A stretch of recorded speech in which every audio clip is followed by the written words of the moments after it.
Look at this bracelet you and I are gonna make today. By the end of this video, you're gonna make jewelry like a pro. What's going on, my fellow jewelers? I love simple pieces. I love when I need a new jewelry piece for a new outfit that I can just whip it up together. And this bracelet is perfect for that. It's so simple, it's so easy. The most tedious thing you're gonna need to do is cut all those chains because it's a multi-chain bracelet. Before we get started, make sure you subscribe my channel if you haven't already. So let's dive right in right now. So the first thing you're gonna do is you're gonna wanna put the pattern for your beads that you want together. If it's just one bead, if it's like 5 beads, like you choose, you're the creator of this bracelet. I love these beads. I love the cube. Cube is one of my favorite shapes of all times. And then these circle coin beads. The shape is a coin. Now, the beads I'm using today, you can check up on my website. Also, anything I'm using, the materials, the chains, you can check out in the description below, and you can either look what I have or make exactly the same thing I'm doing today. So I am going to grab my head pin. It's a pretty long head pin. Not all head pins are this long. It's a pretty long head pin. I'm going to put all my beads. That's right. I'm putting all my beads. You don't have to. You can like split it up and put a loop on each bead. You can have a head pin for each bead. But today I just feel like doing very simple. And so I'm putting all 3 on. I'm going to make a loop on one side. I usually like making small loops, but in this case, I'm putting 5 chain on. So I'm gonna make more like towards the small medium size of a loop than I usually do. And I'm going to just kind of bend it at a 90-degree angle, like so.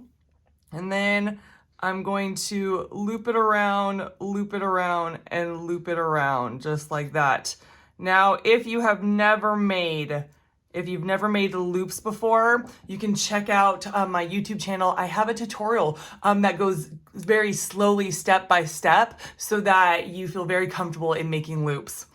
And then I'm going to cut off the other side, cut off the other side just a little bit, not too much. You're gonna want to make sure that all these beads are up against the loop as much as possible. And then I'm going to do the same thing on the other side.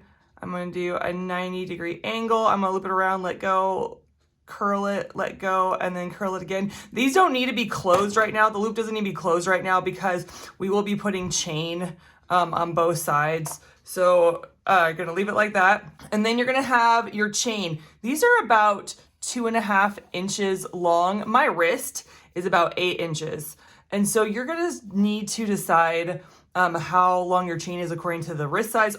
Also, how much beads you use, right? Like this all determines how many beads you use, how big your toggle or clasp is. All that stuff determines how long your chain is going to be. The next step I'm going to do, one of the loops I just made, I'm going to open it up slightly, and I'm gonna put all 5 on. You can do 4 chain, you can do 6 chain, you can do however many chain you want. Make it as chunky as you want or as little as you want. It's up to you. So we're just adding the last link. We're putting the last link of the chain onto the loop. Yep, the only hard thing about this bracelet is putting on the tiny chain. It can be patient, just be patient. So now this is an important part. When you're closing up your loop, you need it to touch the other side of the loop, right? You need it to touch. Sometimes I have to go in there with my snub nose pliers and just kind of pinch it to make sure it's like this. I say this all the time with my loops. If your loop even has a little bit of a gap, or if it's crossed over, right? Like if they're like if they're touching each other, the chain is gonna fall off so easily. They have to be like this so the chain does not sneak out and just ruin your bracelet. Okay, very important, that loop. That loop is very important. Okay. Oh, I love this already. I love it. I love it. I love it. Look at that. Oh, this is gonna be so cute. Okay, and then we're going to open up the other side and do the exact same thing. So I'm just going to fast forward ahead for you, and then we'll get to the next step. We're almost done, y'all. We're almost done.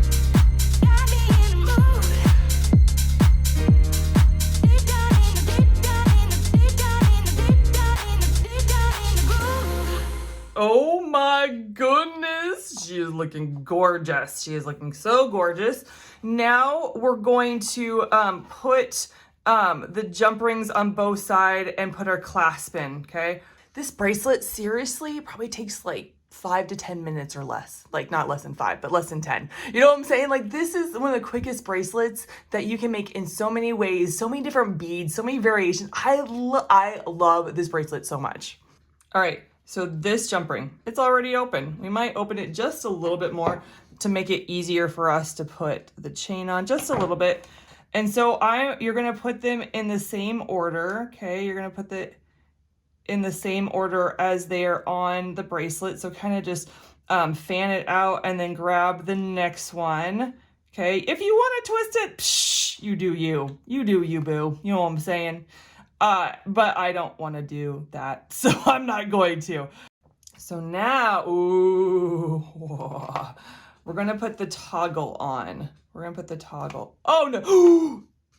It's the worst when it falls and then all the chain fall off. Hopefully all the chain or none of the chain fell. Oh, did we save it? Okay.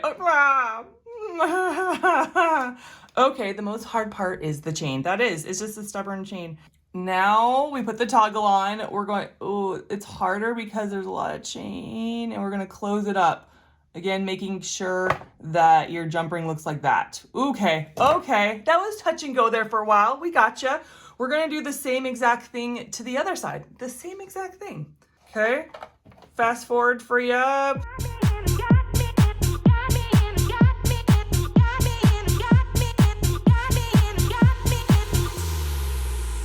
Ooh.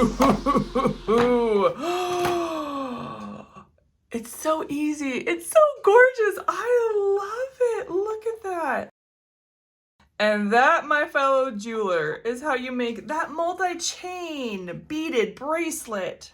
All right, y'all, you stuck to the end, and that means at the end of my video, I pray for you. And the Lord wanted me to pray for just good relationships for you guys. Like God created us to have beautiful, wonderful relationships, but sometimes we get burned. Can I say we get burned, whether by like person that you were in love with, or maybe just a friendship, or even your kids or your parents or a family member. We can get burned because guess what? Relationships are messy and sometimes they don't work out. The Lord just wants me to pray for your heart so that when the next relationship comes, that you'll be ready for it. So Lord, I thank you that you care about relationships, that you are a God that is relational and you want us to be relational with each other. God, I pray for my viewers who have been burned, who have been so hurt, some of those deep, deep wounds or hurts, Lord. I pray that you would heal them so that they're ready for the next relationship, whether that be a romantic relationship, whether that be a really good friendship, or that you would reconcile family or that kind of relationship, God. I just pray, God, that you would heal and that you bring together relationships that will last forever, will last a lifetime, or will last for a season that needs to happen. In Jesus' name, amen. All right, guys, thank you so much for tuning in. That was a quick, beautiful bracelet. I love it. If you want more of these videos, go ahead and check them out right here. I got like hundreds of them. So go ahead and check that out. Make sure you subscribe. All right, I'll catch you in the next one. Bye.